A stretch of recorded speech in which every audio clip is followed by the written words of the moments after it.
So, welcome to RECENTERED, a VR podcast. My name is Gary from the YouTube channel immersive, and with me is Roger, also known as Flukerogi in the VR community. How are you, mate? What have you been up to?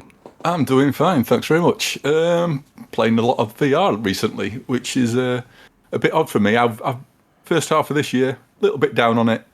Yeah, Couple of good games, and I'm really back into VR again. So it's been pretty good. Yeah, it helps when we get titles like the one we're going to discuss in a minute anyway. But Absolutely. yeah, so we'll be talking about VR and AR for around about the next 45 minutes, maybe a little bit longer on this first episode.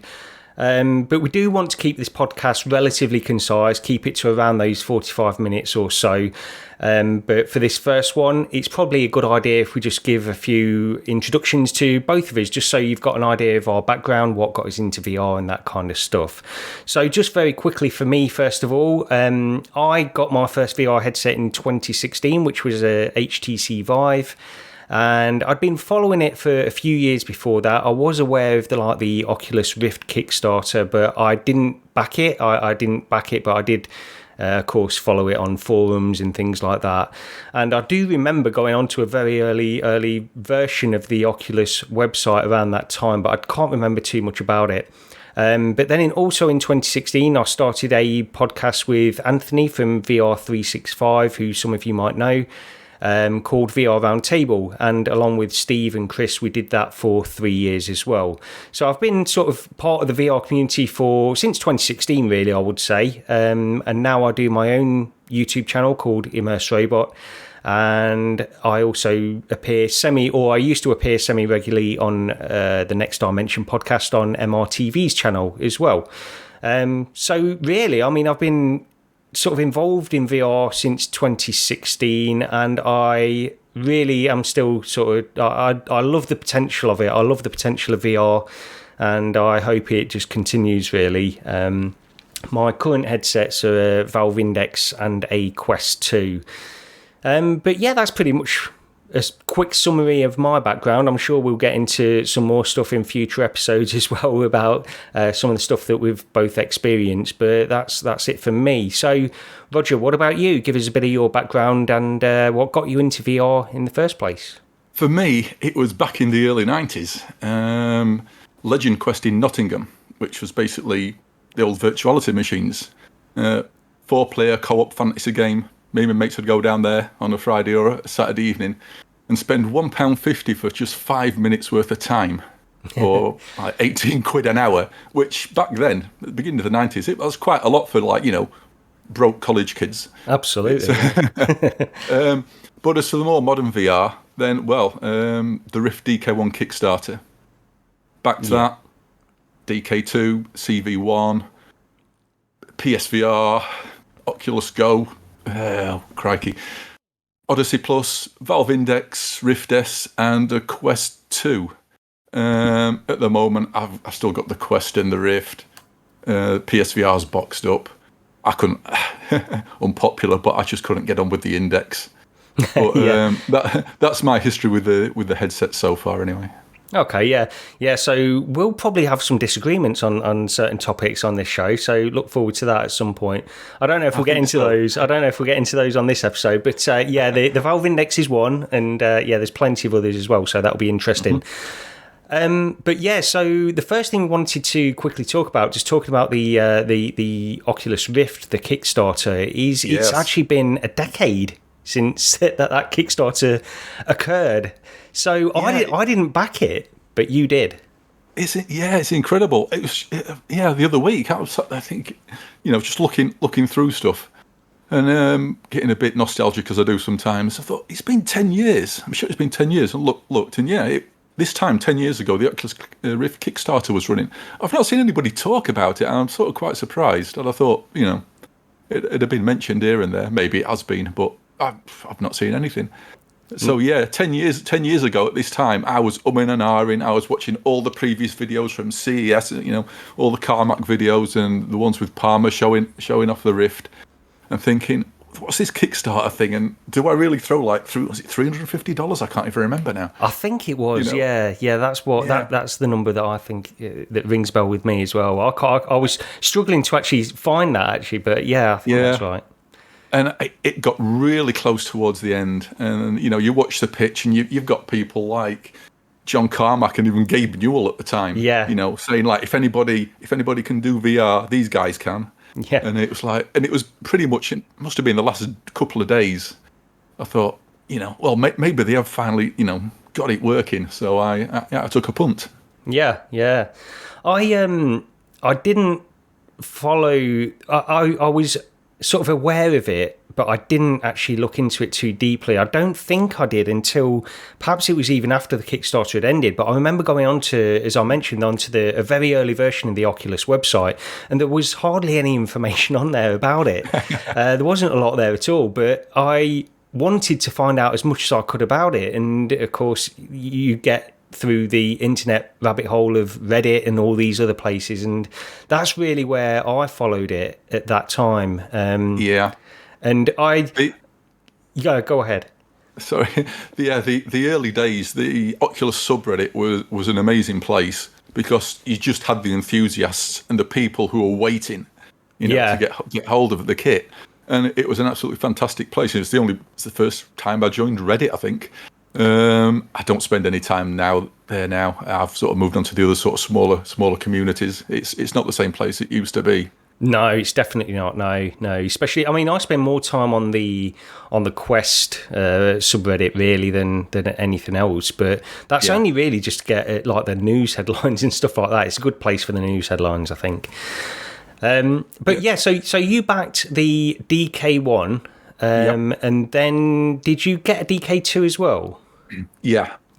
So the just going back to the DK1 though, it was once I finally got it. It was that you open it up and I must have had it sat there for a good hour, which is unlike me. If I get a new toy, it's like get it open, try it. Yeah. And it was like, oh, is this going to work? And so I was having my lunch at the time. Finished that, opened it up, thought, is this going to work? Put it on, and it just worked, and it just worked straight away. And it was like, oh wow. And it was visually, by today's standards, absolutely terrible.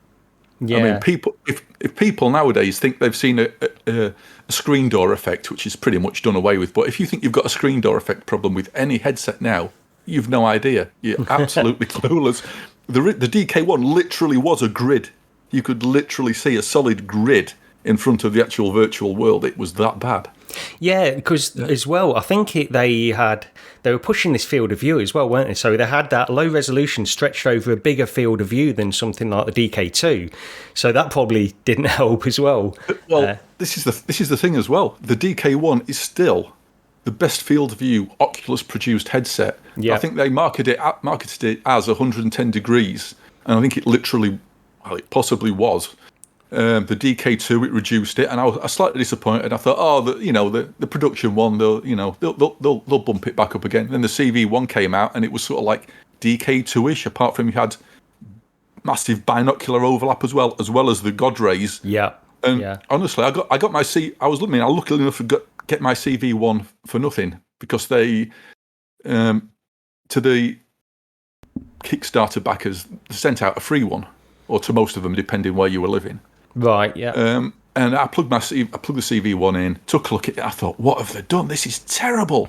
And for a couple of weeks, I literally went back to my DK2. I couldn't get over the glare. Yes, yeah. It was that bad, And eventually, I went back to the CV1 just because the resolution was better, and you lived with the glare, got over it, and obviously once touch controllers came out, you needed that anyway. Yeah, that's true. And I remember because I got the CV1 a little bit after, so I got the HTC Vive first, which like visual comfort was great in the HTC Vive, and when I got the CV1 as well. I did notice like the binocular overlap problem, but the glare as well, and it took me a couple of weeks to really get. I actually, by the end of it, I did prefer the CV1 after I'd used it for probably about a month. I did prefer it because it was more comfortable than the HTC Vive, and also it just worked with all the Oculus exclusives, and that's the big thing around that time. Yes.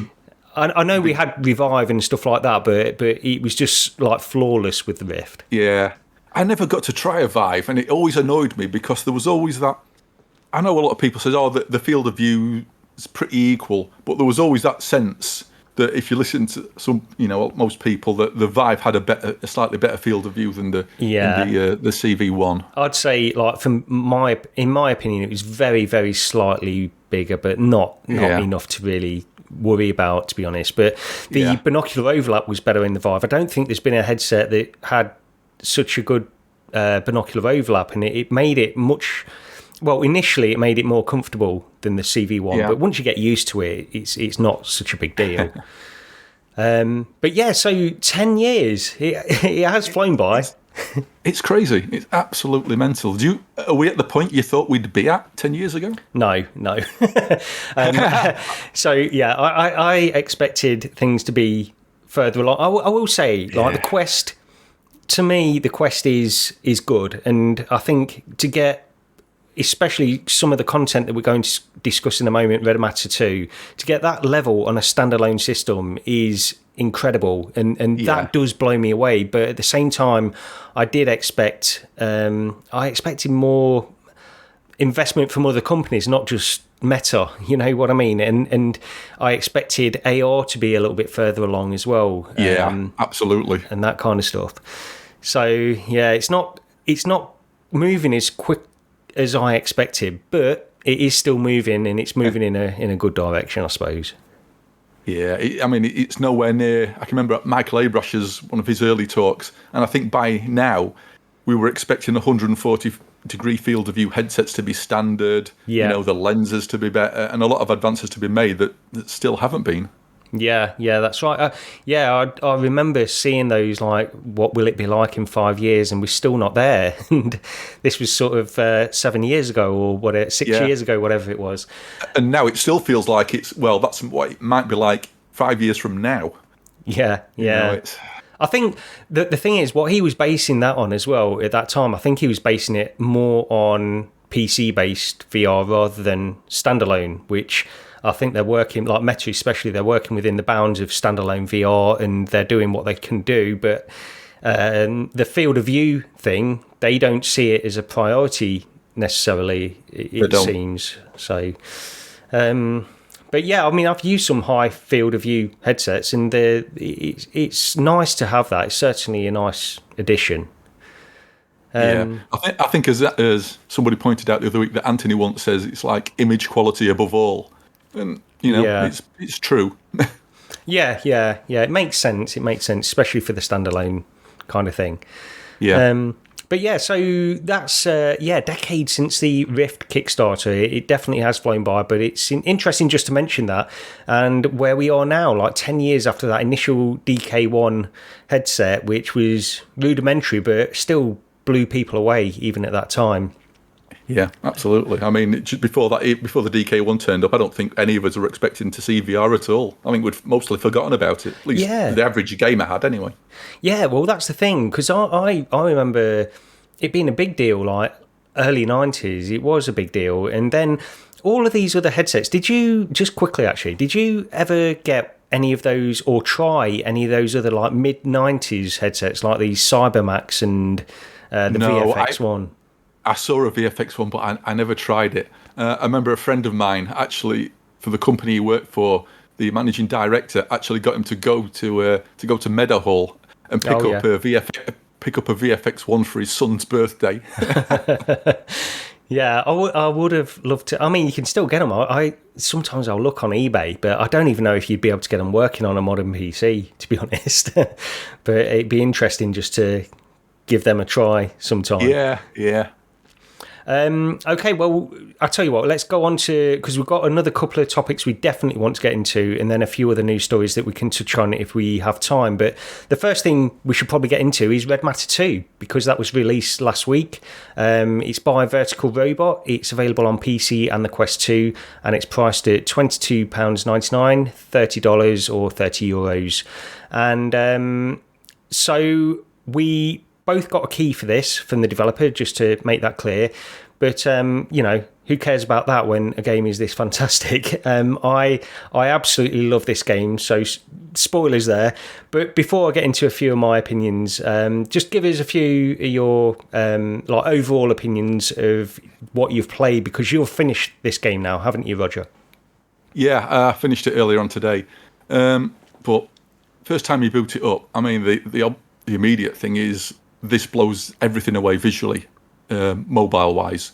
There's nothing that looks like this on a Quest 2 at all. It's been said by pretty much everybody, I think, that technically it's an absolute achievement. Yeah. It's pretty mind-blowing. And, you're walking along, you're playing it, and you think, okay, you can see where a PC might do things a bit better. The image is a little bit soft. You can see a bit of aliasing or shimmering on distant objects, etc. But I tell you, when I was playing it, I wasn't sat there. I wasn't stood there thinking this is a mobile game. No, I wasn't quite. I don't think I was thinking this is a top-end PC game. But I was more. I wasn't giving any thought that I was playing on mobile hardware. Absolutely incredible. Yeah, there was some points actually where I was thinking where, like, especially at the beginning, because I saw it and I went in on the Quest and I saw that it looked to me like it was a little bit undersampled, so a little bit blurry and that kind of stuff, but not really that much, not as much as perhaps I was expecting. And also, if you go back to 2016, we were playing so many games on PC that were worse than this, how this looks, in terms of like resolution scaling and stuff like that. This is, it looks good enough. I think that's the thing. It looks good enough in terms of resolution, and then they elevate it even beyond that in terms of some of the visual effects that they're adding in there as well. Yeah. What else can you say? It really does look that good. I don't know about yourself, but I did pop it onto the PC as well. Had a bit of a go with a link cable. Yeah, and yes, there's definitely an increase in sharpness in the visuals. There's a slider in there to turn the rendering scale up, and yes, it's definitely got a bit more of an edge. You just look at the material on the gloves, on the suit you're wearing, and things look really, really sharp. I did an A and B comparison and sort of switch back and forwards between them. On the Quest, you can still see that detail's there, but it's soft and slightly blurry. PC version, you look at it, and the stitching and the seams, it's just sharp. Yeah, it is. I did go in on Airlink. I tried it on my Valve Index quickly as well, but the Revive wasn't working with it for some reason. I don't know if everybody else has had this problem or if it's just me, but I went in on Airlink, and it's sharper, and that's the thing that you immediately notice. But like I say, when you're playing on a standalone platform, you sort of have these allowances, and even with those allowances, this is going way above and beyond anything that I could expect a game to look on that platform, especially when you go into some of the areas which are like on the planet's surfaces and stuff like that, where you've got more of a scope, you're looking out over these vast landscapes. And I know the area that you're walking around in is not actually that big, but just to have that vista and it to look that good, it gives this game much more scope than you would expect, than we used to really, on a very arcadey focused platform like the Quest 2. Yeah, definitely. I mean, the sense of scale, it's impressive. I imagine there's just skyboxes or something. Yeah. Or when you're on an outside section, and you've got like a planet below you, or when there's the rings of Saturn there, and it just looks big. It works. Yeah. The art direction is absolutely fantastic. And again, it's for Quest anyway. It's second to none. And on PC, it just It's good. It's really good. I think, so we're talking a lot about the visuals and stuff like that, which is obviously just something that hits you with this game when we first go into it. And just quickly, just finish off my thoughts on like the overall visuals of it. I think there's certain parts as well. We're used to, in VR, when games are developed for monitors, flat games and those kinds of things, they can sometimes be a little bit, they can take shortcuts in terms of textures. So when you play these kinds of games in VR, you can see that the textures are just flat. They're not they're not 3D in the way you expect them to be on certain things like doors and rocks and things like that. And the good and the good thing is in this, like some of the things that really stand out to me is just where I'm walking through a little section where you've got rocks coming out and everything looks 3D. The textures look really nice on the walls and those kinds of things. And I appreciate these little touches that developers, obviously it's not an easy thing to do to put a level of polish in a game like this, like that, but it's important when you're playing games in VR in 3D. It makes all the difference. Yeah, absolutely. I can't really add anything else to that. It looks great. Yeah. Moving on though, what about the game itself?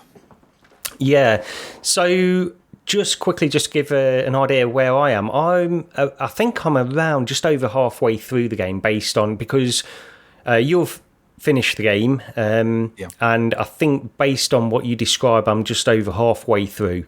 So I think I've experienced enough, like the different parts of the game. I've experienced the combat and as well at this point as well. I think, like, in some ways, I feel like they've, from the first game, for anybody that's played the first game, I do think that Vertical Robot have pushed this one to the next level in some aspects. I'm not sure if every aspect of the gameplay is necessarily better or anything like that. I think they've pushed it, as I mentioned, in terms of scope and spectacle when you play this game. Gameplay-wise, it follows a very similar path to the first one, as far as I can remember. It's been a couple of years since I played the first one, I think. But the puzzles are different, but they follow that same pattern of the first game, really. Nothing wrong with that, because I enjoyed the first game as well. But it's just to say that, like, if you've played the first one, then I think the puzzles themselves are not exactly the same, but they're very similar in terms of what you're doing, the tasks that you're trying to do. But because it's encompassed in this more better realised sci-fi world, I think it just, again, takes it to the next level. You played, I mean, I don't know, I assume you played the first one as well, didn't you? Oh yeah, definitely. Yeah. So what do you think about in terms of gameplay? It's more of the same, but more refined, I think. In terms of the actual game, I've seen some people describe it as like an escape room game. I can see where they're coming from, because it is very much you're in an area, you solve a puzzle, that lets you move on to another area, you solve what you need to solve there, you move on again, etc., and so on. Yeah. There was a bit near the end which actually had me stumped for a while, because I got so used to this solve the puzzle and move on. It gives you a few different areas to move about between, and it expects you to then come back to do something, to go back, do something else. And that threw me for a loop. That actually got me stuck, because I was in one area and I was convinced I'd not solved a puzzle. Right. Yeah, I didn't expect it. I didn't think it wanted me to move on to another area and then another area beyond that to in order to solve some other things and then come back again. So that threw me for a loop. But for the most part, it's fairly linear. The puzzles, though, there's some good ones. Some of them sort of get you stumped. Some of them are easy enough. Yeah. No spoilers. There's no spoilers, but there's one at the end, and when it clicked, and I did what it needed to do, I thought, oh damn, that's really clever. But it was about the only point it did make me think that. But no, overall satisfying. A few annoying things with some of the pull the levers to line up. You know the one I'm talking about. We spoke about this. Handles. Yeah. The second one of those, I just couldn't. Yes. I'd be tearing my hair out. The rest of them were fine, but that one in particular, for some reason, I couldn't figure out the relationships between the thing I was moving and the display on the screen. And that one, I went in. I must have been working on it for about 15 minutes. I took the headset off and I just said, I'll do it next time. I can't be bothered right now. I went back in, did it straight away. It was like I fluked it. It wasn't like something that I'd figured out. I just actually did it off the cuff then. I think there's a level of frustration on some puzzles, but then again, maybe you need a little bit of that as well. You can't. They've got to make the puzzles so that they're challenging, and Yeah. you've got to get a little bit frustrated, I suppose, in places. I'm sure for some people, those puzzles were blatantly obvious, where some of the other ones might have been more challenging. I suppose it depends on your mindset and how you approach things. Some people are going to find them easy, some are going to find them hard, and then vice versa. Yeah. So by the end of it, what did you... Because, the first game, I played through the first game, and I won't give any spoilers away or anything like that on the story or anything, but I was left... I understood the overall story, but I was left a little bit confused by the end of that, to be honest. I was left... I knew what had happened at the end of the first game, but again, because there's... Without saying what it is, there is a twist. Yeah. Right, it builds to at the end, isn't there? And at the end, I was like, hang on a minute, so am I with these guys or the other guys, or and yeah, that confused me. And then at the start of this one, it tries to explain it, and it's been that long since I played the other one, I'm thinking, hang on a minute, who am I with again? Yeah. Yeah. I was the same, but I did appreciate what they did at the beginning of this. They sort of have all these objects lying around that first section that you go in. Yeah. So you can it does remind you, if you've come from the first game and you've played it probably just a couple of months earlier or something like that, then I think it does a good job of trying to remind you where you are in the story and what happened in the first one. But it'd been so long since I played the first one that I was like you. I sort of vaguely remembered what was going on, but it does a good job. At least it tries to give you a recap of where you are at that moment. Yeah, I think you're definitely in a better position if you've played the first one. Yeah, like you say, within the past month or two, you'll have a better understanding of what's going off. Yeah. So I mean, just to wrap up my thoughts on Red Matter 2, I think I would, for anybody that is interested in sci-fi single player narrative puzzle adventure games, this, I mean, without question, this is a recommend. This is one of the best Quest 2 games I've played, and I played through the first one on PC, and that was probably on my, I don't know which headset I use, but this one doesn't look any worse even on a standalone platform, but it's and I think that sells the immersion better. When I know people will say like graphics don't matter, but I think when you're trying to sell a sci-fi world like this, I think they can play a pretty big part, and this one certainly excels in that aspect. And finally, the polish as well. There's a level of polish I didn't experience. Maybe a few little glitchy things and stuff like that, but nothing that was game-breaking in terms of bugs. And I appreciate the attention to detail and the polish that they've put in. So this is a recommend. It's not very often I get excited by Quest games, but this one is definitely a recommend for me. Yeah, total agreement. If you've got a Quest 2, you're missing out if you don't play it. It has got some faults. The odd bug, although it has been patched since. At one point you're travelling via a tram that you have to get a power source for, and when I went back to the tram was gone. Fortunately, reloading the game, it reappeared, so I could continue on. The combat's lackluster. It's not very good. It's really not very good. You can basically, even if you're being attacked by like 3 droids, one of the first times you get attacked, you're in like this big warehouse, there's storage containers all over. You can sort of stand behind a storage container, peek out, take a few shots, step back, recharge your gun, do the same until they're dead. The combat is, it's the sort of phoned it in. Yeah, because the first one, I don't think the first game had any combat whatsoever in it. No, it didn't. No, and so I like the fact that they've tried to add that in there. But yeah, it's the AR. I will say, like the gun itself that you get, I like that. I do like. It feels quite satisfying to fire that. But yeah, the AI of the enemies, there's not a lot to it. At least where I am at the moment, anyway. But yeah, no, the AI just it isn't. It isn't AI. It just looks like a few. It's just like the move between a few pre-scripted points. Or that's the impression it gave me anyway. But the game isn't about the combat. It's about the puzzles, and it's about the story, and it's about the environment.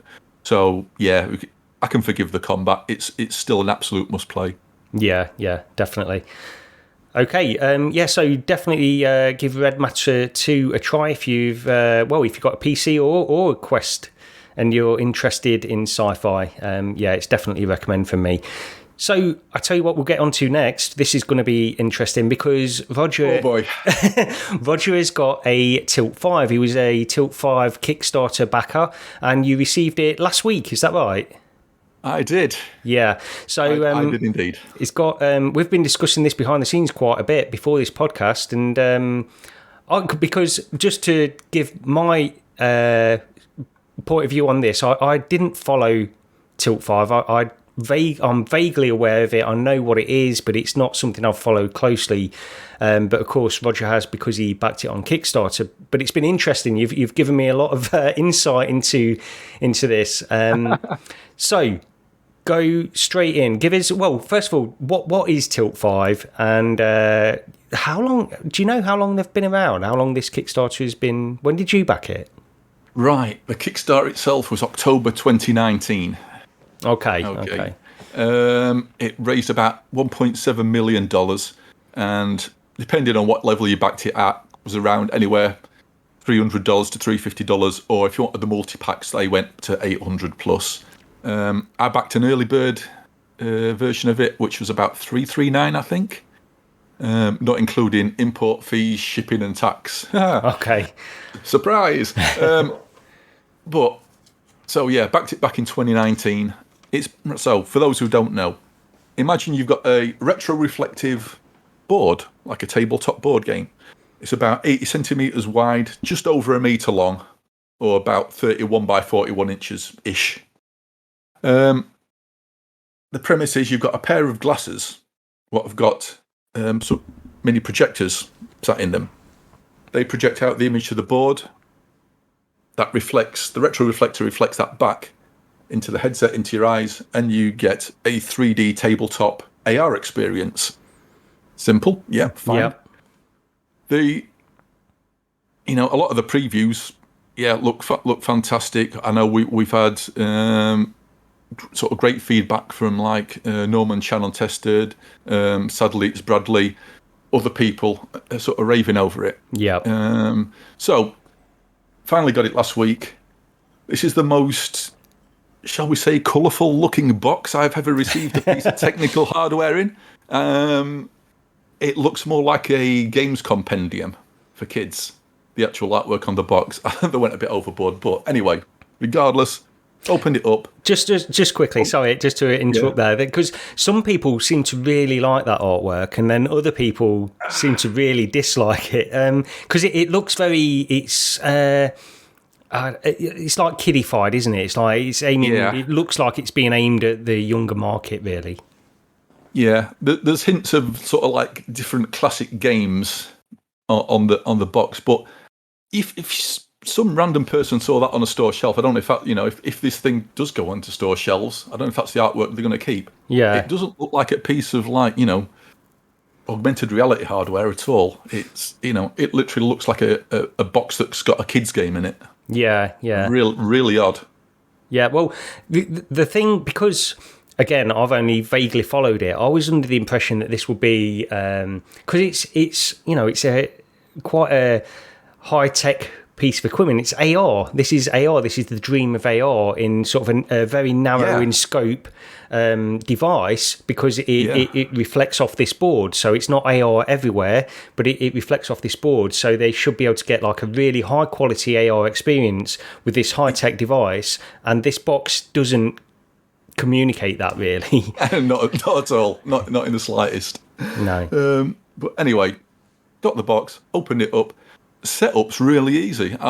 It's surprisingly easy. Unfold the board.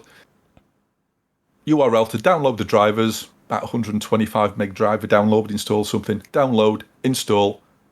USB cable into the glasses, into the PC. That's it. No aggro. You don't have to, obviously, because it's constrained to the board.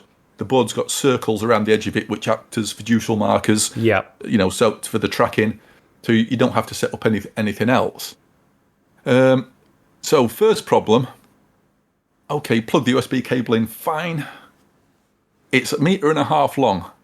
I've got a full tower PC. I need a meter's worth of cable to get any cable at all from the back of that PC round to the front. Yeah. So you suddenly got 50 centimetres worth of cable, which is absolutely useless. That is. I mean, yeah. People complain about like the 5 meter cable on VR headsets and stuff like that. But yeah, I mean, they must know that that's not really like adequate for most people playing this. You would assume anyway. Yeah, it's for whatever reason, whether it's so you've got a quality enough cable, because apparently there is a lot of bandwidth going through that cable. Yeah, they wanted to make sure it wasn't overlong or anything, but it's not usable, really. So basically, what I had to do was I've dragged my desktop PC into the middle of the room, turned it round, put the board on the floor next to my PC just to get enough cable length, because I've got nowhere else to put it. Right. It's just ridiculous. So yeah, that's really that was the first issue with it. But setup worked fine. There was no messing about there. So the first thing you realise, though, once you plugged it in, is the fan noise. So these things are actively cooled. Yeah, okay. My PC is pretty quiet. Yeah, these things make more noise than my PC does when it's idling. Right. Okay. So not quiet at all.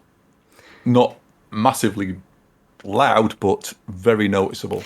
Yeah. So just on, because that's interesting, because I looked into how they do this, and you've described it. Basically, they have this projector. So presumably, it's the project. These don't work in the same way that a lot of like a Magic Leap AR glasses would work with waveguide kind of display. They've got a projector which actually fires something down to the board, and then it fires back to your eyes. That's how it creates the AR. So is it two projectors? Yeah. Yeah. So is that what requires? I assume that's what needs the cooling, because it's got a PC that's doing all the processing for them. Anyway. Yeah, I think there's stuff in there. I think I might be wrong. I've got a feeling. I'm sure I've read that basically their version of Space Warp, reprojection. Yeah. That might be something to do with the headset itself. I can't remember. I'm sure there's something else what is maybe done on the headset. Right. But yes, you've got two projectors, which I think taking the that need cooling, and it's warm. It's very warm. Now I wear glasses, so the actual unit itself sort of sits slightly forward, not on my head. Not a problem. As an experiment, though, and I noticed the first time I took it off, I noticed the top of the unit was pretty warm. So I took my glasses off, just put it on, so the unit itself was quite close to my forehead, and boy, you can feel it. Yeah. It's not. It's not uncomfortable, but it's really warm. And I think at this point, before I talk about anything else, I'm pretty convinced, for a couple of reasons, that I have got a faulty unit. I'll get into that in a minute. So anything I say negative may be true, just maybe it's, maybe true of all the headsets, but there's a very strong possibility I've got a faulty unit. Yeah, and also just quickly to mention, because you're a member of the Tilt 5 Discord as well, so of course people discuss all of these issues on there as well. So you share some of the same problems that other people are experiencing as well. Every problem I've had, I can find multiple instances on the Discord of other people having that same issue. Yeah. So, and there was a post the other day by one member of the T5 team, and they're aware of some things about latency, what they can improve. One of the quotes is they're aware of substandard production hardware, so they're aware of issues in manufacturing the thing. Right. Okay. So at least they're acknowledging this kind of stuff. Yeah. I guess that's a good thing. True. So anyway, put it on, fire up the it only installs one demo. Mm-hmm. With the drivers, which is it's a bit lacking. But anyway, fire up the marble demo, so marble madness-ish sort of spin dizzy type thing, roll a marble along the paths, etc. Right, okay. And my first impression was, wow, that's blurry. And I was a bit, I'll say, shocked, disappointed, stunned at how good it didn't look. Right, yeah. After watching these videos where where it's been called the best AR demo I've seen and stuff like that, my immediate thought was, if this is the best what's been seen, AR is in a world of hurt. Yeah. Just quickly on like the technical details on this. What's the resolution of the display that it's Right. The projectors are 720p, so they're not massively high. So I was expecting. And it's over quite a big field of view for an AR device as well, isn't it? 110 degrees of projection, apparently. Yeah. It actually projects outside of the board. The reason being, if you turn your head slightly, then out of your peripheral vision, you can still see what is being projected on the board. Yeah. Which is why they do that. So I was expecting a low-res image. I wasn't, I'm a retro gamer. I can happily play a low-res game, but I expect it to be sharp. Yeah. And this, or at least with my headset, it isn't at all. It's intensely blurry. Shockingly so. Now, there have been reports on the Discord of people having problems with headsets where they've said that the projectors aren't calibrated correctly. With mine, if I move very, very close to the board, I'm talking within probably 10 to 20 centimetres, there's a sudden clicking clarity. And now you might think, well, you've moved closer to the board. Of course it's going to look clearer, it's going to look sharper. But it's almost like the range I have to move to get it from this looks blurry to suddenly being, hang on, that looks sharp, that looks in focus. Right, yeah. It really makes me think that my headset's got a focus issue, that it's not calibrated correctly in some way. Because if what it looked like when I'm that close to the board was how it looked when I was just sat normally, say, looking at it as if I was at a table. Yeah. If it looked like that, then it's an entirely different thing. And I think I'd be like, whoa, that looks pretty cool. But as it stands, it's just the visuals on my headset, at least, are bad. So They're really not good. If other people have had that same issue that you're describing, then it makes you think it's got to be a faulty unit, doesn't it, really? So, and I think you've emailed them, haven't you, now, just to get their response? Yeah, I did email support. It was on Saturday, though, so obviously the weekend and everything. Yeah. We're recording this on Tuesday.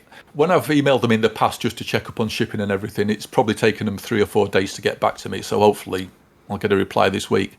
But regardless of the visuals of what I'm seeing, another problem is I've got crackling on the inbuilt speakers. There's inbuilt stereo speakers, and on the right hand side, anytime any audio comes through, it just crackles, and it's really bad. So I need to RMA it. I need a replacement, regardless. So yeah. So hopefully, I mean, keep us updated on this, because then it'll be good to get like a comparison. At least you can confirm some of the issues. If people get this kind of problem, then they know that at least it is a faulty unit and not a problem on the whole with the device. Because one of the things, until you spoke to me about this, and before I became aware of the Discord, of the Tilt 5 Discord, I think I've only seen generally positive things, but it's all come through me following it very much on the sidelines on Twitter and that kind of stuff. So I've not really been that invested in looking into how far they've come or anything really with it. So it's interesting that the Discord, that they've got a few problems that many people are experiencing. But it could be production issues, and hopefully you'll get a decent one next time.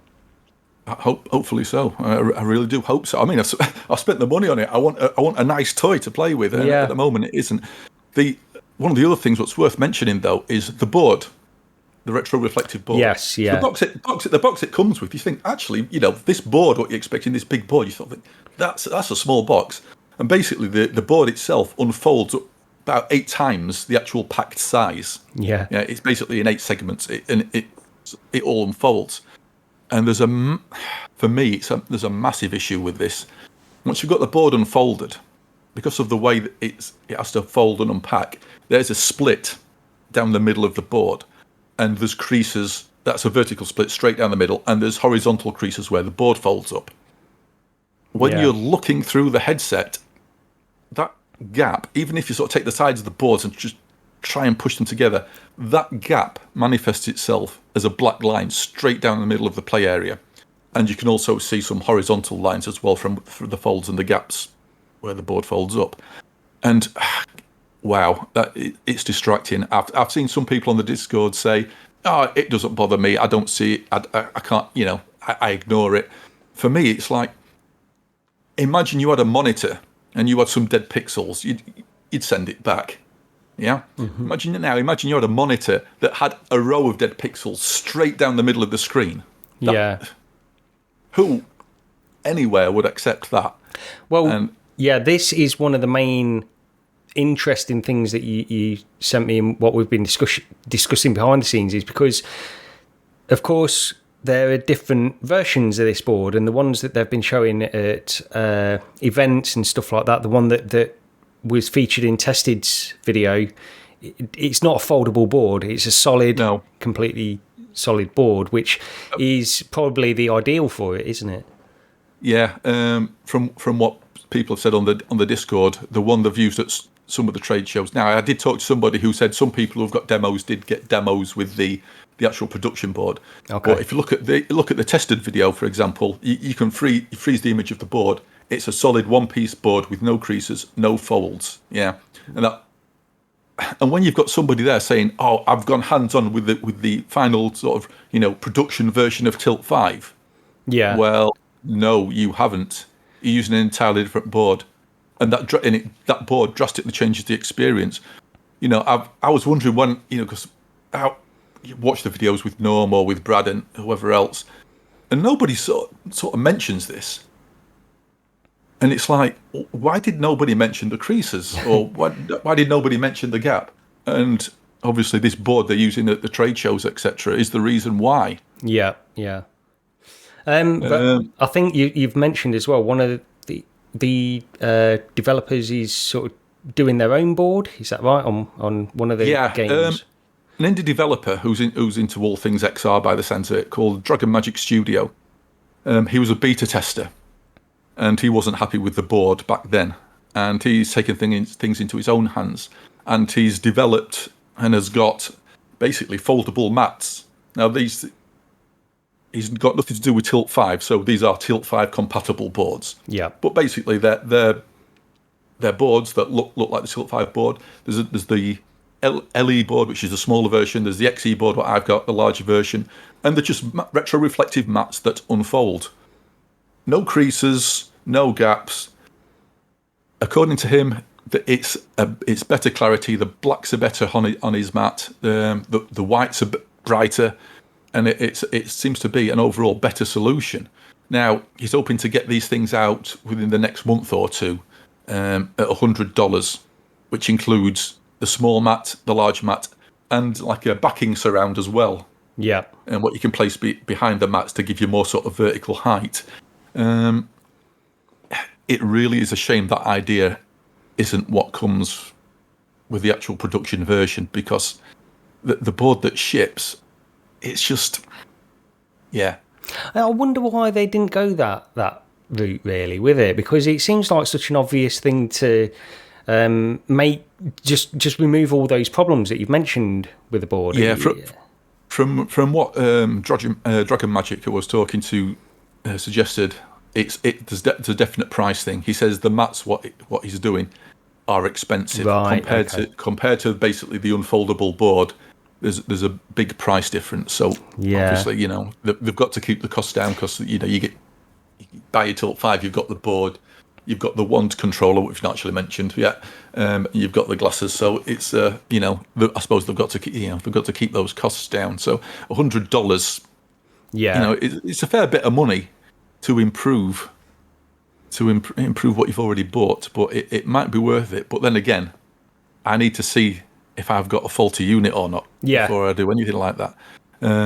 Just on the side, going back to the different size boards as well, the small and the large one. Talking to Dragon Magic, and they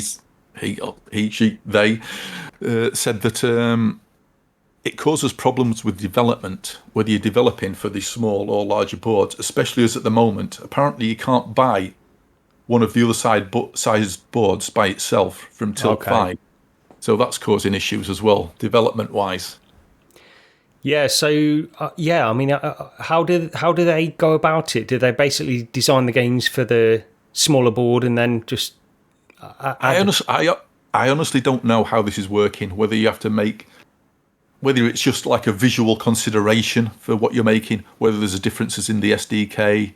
I'm not sure, but he was fairly unhappy about it anyway. Yeah. So just quickly on my overall experience with Tilt 5 is just that it was an AR device that was so narrow in scope that they could really refine the experience and make it a great experience, because they don't need to deal with all these other things around it. So the AR is confined to this board area, and I expected, a really high quality AR experience within this narrow scope. But hopefully that is still the case, and you've just got a faulty unit. But we'll have to wait and see on that anyway. But yeah, it's not very often you say, "I hope I've got a faulty one," but yeah. I'm literally praying I've got a faulty unit, because that can't be the experience, because nobody would call it good. No, hope so. So you've mentioned, I think, just quickly, just to finish off as well, I think you've mentioned just overall, I mean, here's the thing, right? This is a Kickstarter, and I understand it's difficult when people that are creating things create this Kickstarter, they develop it on the fly, and they're trying to keep costs down while also deliver what they promised in the Kickstarter to the best of their ability. And I think Tilt 5 have done the best they can with it, but I think you've mentioned some sort of small just quality issues on the wand and things like that as well. Yeah, the actual wand, which basically looks like like some sort of firelighter. It's a single-handed controller with a rod out the end, and you can use it to point and move things about. You can turn it sideways and use it as a joypad. Quality-wise, it's plasticky. The analog stick's sort of okay. The trigger's okay. The buttons on it are very spongy. There's no definite feel of clicking a button. It's just they're just springy. They're not particularly great, but it works. I didn't have any problems using the wand. Okay. I must finish on a positive note. Yes. The actual 3D effect on one of the demos is called DX266. And basically, it's a traditional demo scene, graphical, tech demo. There's music playing. You've got sort of geometric and abstract shapes moving about. And what you can do is you can reach in with the wand, grab the shape that's moving about, alter the size of it using the analog stick. Yep. But then you can grab it and you can pull it really forward and close to your face. And I think this demo impressed me mostly because it wasn't trying to display something like really intricate and detailed, and there were these just abstract shapes and vector lines and stuff.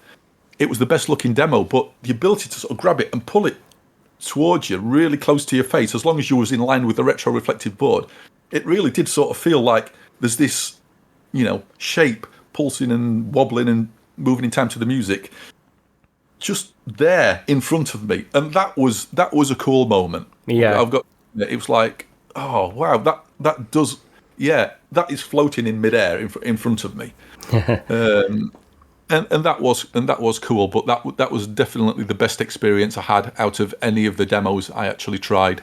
Okay, well, yeah. Just to wrap up, then, it's not an attack on Tilt 5 or anything. It's just like an opinion, a bit of a disappointment from the Kickstarter backer, really. So hopefully, like you say, it's an odd thing to say, but hopefully it's a faulty unit, and you can give some updated impressions on this. Yeah, definitely.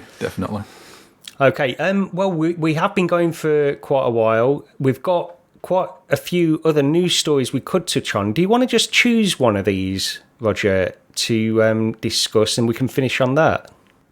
It's got to be finally, Sony have officially said when the PSVR 2 is coming out. Okay, yeah. Early 2023. Probably not a surprise to most of us. Brian Paul on PSVR Without Parole has been saying this for months now, for most of this year. He's the guy who leaked the actual specifications for PSVR 2 months in advance of Sony.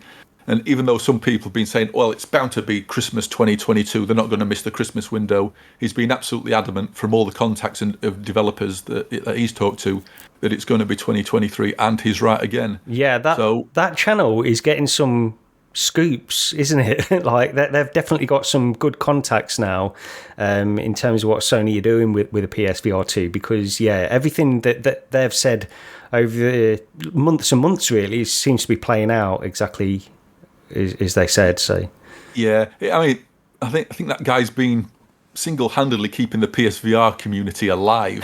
I'm not sure how he manages to put out like 3 shows a week. Yeah, it's absolutely insane considering the sort of like the lack of software these days now. For PSVR, is still pretty much doing 3 shows a week. Yeah, they are primed. That channel is primed to go massive when PSVR 2 launches, isn't it? Yeah, absolutely.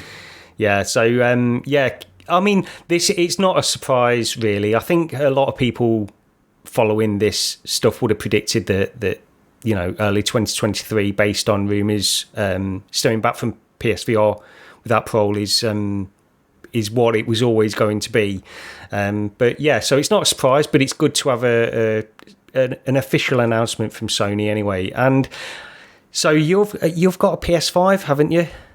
Yes. Yeah. See, I've not, and I need to think about what I'm going to do, because I want a PSVR 2, but it's going to be like best part of £1,000 for me to get a PS5 and then a PSVR 2, I would imagine. And I'm sort of considering, believe it or not, selling my Valve Index in order to do that. Only because I've got a Quest 2, so I can still play PC VR content. So I'm thinking maybe I can sell my Valve Index, get a little bit towards the PSVR 2 and the PS5, and we let's just say this as well. What are your predictions for the price for the PSVR 2? It's got to be around 399 quid, I think. Maybe 349. I don't think they can take it above the price of the actual console. So I don't know what that is in dollars. Maybe is it $500 or so? Maybe. I don't think it's going to be cheap. No, I don't either. I don't think they'll go down to something like I think it makes sense. I think they've done Meta have done them quite a big favour in increasing the cost of the Quest 2. But yeah, I mean, I've always predicted from when this first got really announced, like the PSVR 2, I've always sort of thought it would be around $399, but I can see them. And I'm talking about dollars here as well, by the way. So $399, but I think probably $449 seems to maybe make sense with that. But it's difficult to predict, but I think it will be around there anyway. Yeah, whatever it is, it's going to be. I think it's going to be close to the price of the console. Yeah. So the PS5 with the digital version, that's $400 or is that $500?